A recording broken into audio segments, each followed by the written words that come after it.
everyone. I am Kirsten and my business partner, Jeannie. We're with Six Figure Business Coaching. Today, we're really excited to have Kathleen Melvin from Right Cat Creative. She helps people who are looking to deliver life-changing messages through TEDx coaching, and she also does done-for-you copywriting services. You can find her TEDx talk. It's titled The Brave Leap Sideways. Before we went live here, we were talking about a question that some of you may have. Why would someone want to do a TED Talk? Yeah, and that's really when people are starting to think about, oh, maybe someday I want to do a TEDx talk. That's really where I encourage them to start. Like the first essential steps is figuring out your why, figuring out your goals. And there can be a whole range of reasons that people decide ultimately that, yes, a TEDx talk is something that I want to do to grow my thought leadership and grow my brand. And that can be anything from deciding that they want to share their message in a TEDx talk so that they can then approach book publishers and hopefully get a book deal, or if they already have a book, being able to spread the message of that book and sell more copies. It can even be less tangible. I want to be seen as an expert. I want people in my community, my colleagues, to know that someplace like TEDx has believed in me enough to put me on their stage. And that can be personal too. Like maybe that helps you feel legitimate and feel like an expert. And in this world of entrepreneurship, where I think a lot of us are plagued by imposter syndrome, having a logo, a credibility marker like TEDx can really make a big difference in how we see ourselves and see our business too. And so some other elements, other goals that people might have is if they want to kickstart their speaking career, if they want to reach more potential clients, if they want to generally grow their visibility, if they want to ripple out their impact farther and farther. Those are all really excellent reasons to consider giving a TEDx talk. Awesome. Now, earlier you said to me, it's not going to be instant gratification. So it's not about you're going to have closed sales the minute you do a TEDx talk. I think that's a really good thing for people to understand, that it's, like you said, it's building your authority, your credibility. It's going to reach a lot of people, but it may not convert people because it's not a selling platform, right? Yeah, you shouldn't be trying to convert people. When you apply to give your TEDx talk, you actually want to make sure that your concept, your talk topic is as far from being a sales talk as possible, because it's not a platform for pitching. It's not a platform for selling. It's a platform for thought leadership and sharing that message that is going to be able to impact sort of universally that audience in the room where you're giving your talk. And then also when you get your talk online, impact the audience all across the internet that's going to get to see you share your message too. Yeah, that's fantastic. So what led you into the TEDx talk? How did that happen for you? So way back when in high school, I was a competitive speaker. That was my sport of choice. So I competed in speech and in debate all the way up to the national level, all 4 years of my high school career. And long story short, I went to college for theater performance. While I was in college, I coached high school speech and debate. And it was after I graduated from college that the talks started coming online. So that was before there was even TEDx existed. And the difference between TED and TEDx is TED is like the umbrella organization, and TED gives out individual licenses to communities and individuals in communities across the world to host their own independently organized TED event, which is called TEDx. And so I had started seeing talks come online, and I thought, this feels so much like the work that I was doing as a speaker in high school. The atmosphere and the impetus behind it, their own mission was very similar. And so way back, that was like 2006 maybe, I thought I want to give a TED talk someday. And then when TEDx started to happen, I was like, oh, this is the entry point. This is right. this is achievable. And I didn't know what I was going to talk about, but it wasn't an immediate goal of mine. What I decided to do was go to law school. And I spent a very short amount of time in law school. I dropped out after 7 months. And it was really that experience of dropping out and dealing with feeling like I was letting my community down, feeling like it was a shameful thing to quit. It was that experience that brought me to my Brave Leap Sideways TEDx talk, which is all about how we sometimes need to make scary values-based choices in order to get us onto the next right path for us. Yeah, that's so true. And you think about it, it was so smart because you're into law school and you're realizing it's not for me. It's not what I want to do. I'm not going to be happy. Why spend time learning things that you know that you don't ever want to use and you wouldn't be happy doing it? Yeah, absolutely. That's exactly where I was at. But it still was like, it took so much convincing of myself Right. to make that brave leap sideways. Okay, so you leave law school and you get this experience of what it's like to go against the grain. Most people wouldn't be brave enough to make that decision, especially since we live in a society that can be so judgmental. So how did that kind of lead to your TEDx talk? What I decided to do when I quit law school was go full-time as a copywriter. And so I had this community of entrepreneurs and business people around me. The energy that I was receiving from them was, people need to hear about this. People need to know. It just became very obvious to me that this was the topic, at least for my first talk. Fantastic. The time that you decided to do this talk, how long did it take you from applying to getting on stage? 3.5, 4 months between when I got accepted to the actual event. So what would be your advice to people who are like, yes, I want to do a TEDx talk? Yeah, so if that is something that interests you, even if it's something that does scare you, if you still have that element of, but I think it would be good for me, or but I would really enjoy it, or I would feel so proud, or whatever that positive reaction is, I first of all would have you start with your goals. And then the next thing that I would have you do is look at the skills that you have, where you feel really confident and where you might need help. Because I think that one of the major mistakes that people make in their TEDx experience is not being aware enough of where they need that help.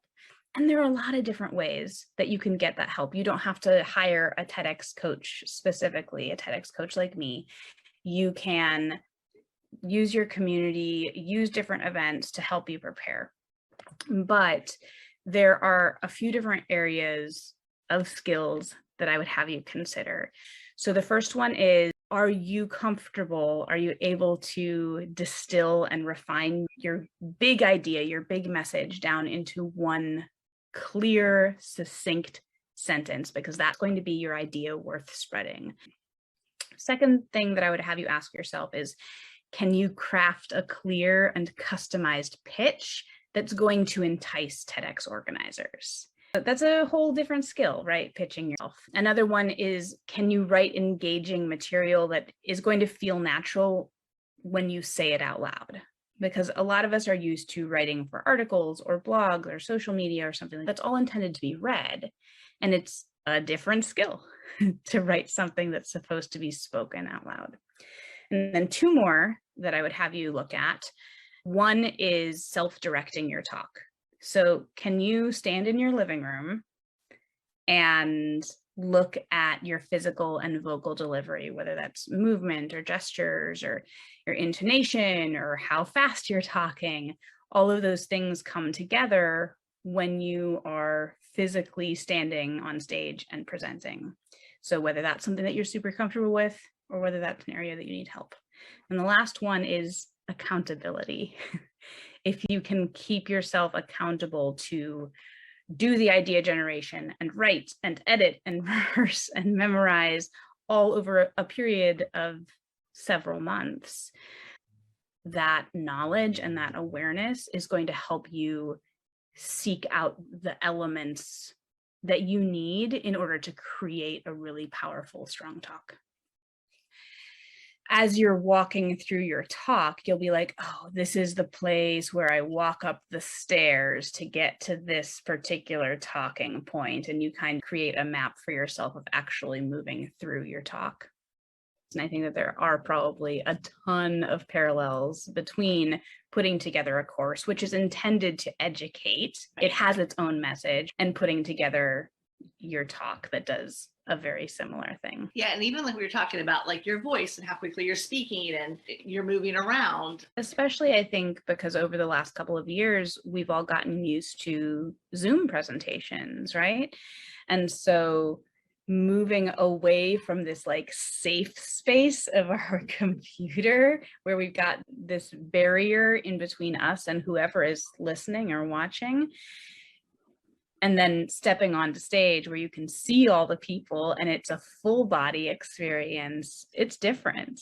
Can you tell us a little bit about some of the clients you've worked with and like their unique situations? Most people come to me when they're at that point where they have a sort of general idea of what they want to talk about. And they come to me to start my program where we refine that down, that first step that we take together, so that we can then create the applications. I've heard of people who apply to 60, 70, 80 events before they get accepted.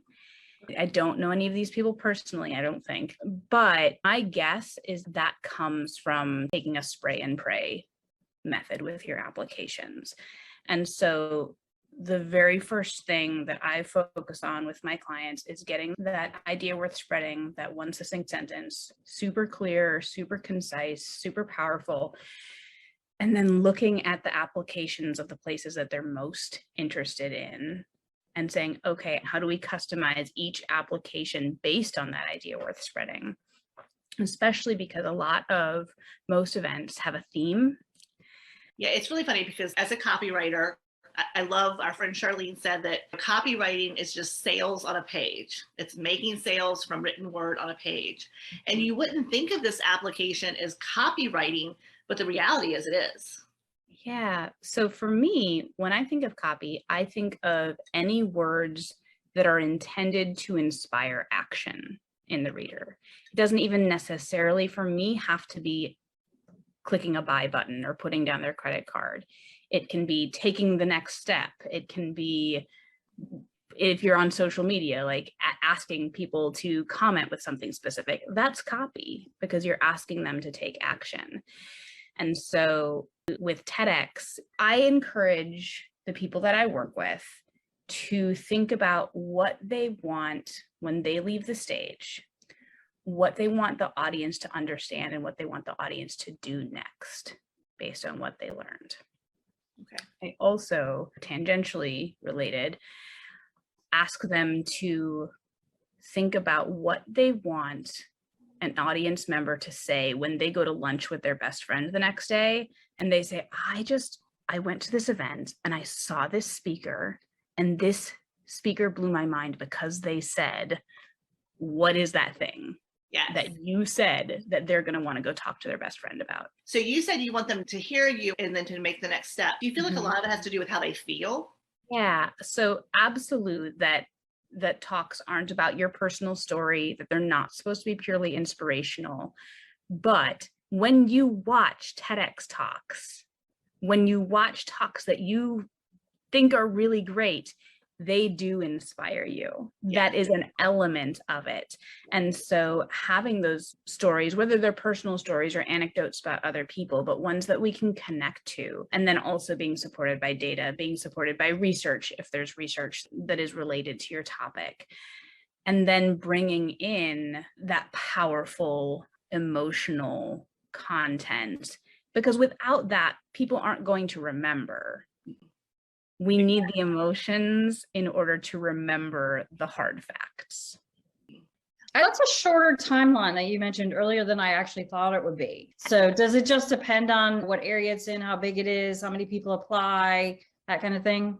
Yeah, and it can also depend on whether the event has rolling applications where they just continuously accept people's applications, or whether they say, okay, here's our application period and it's for this specific event.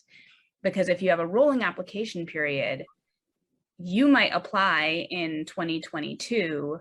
You're not the best fit for this year's or even next year's, but in 2024, you might get an email that says, hey, we were looking at your application. Wow. And so it can really vary. Yeah.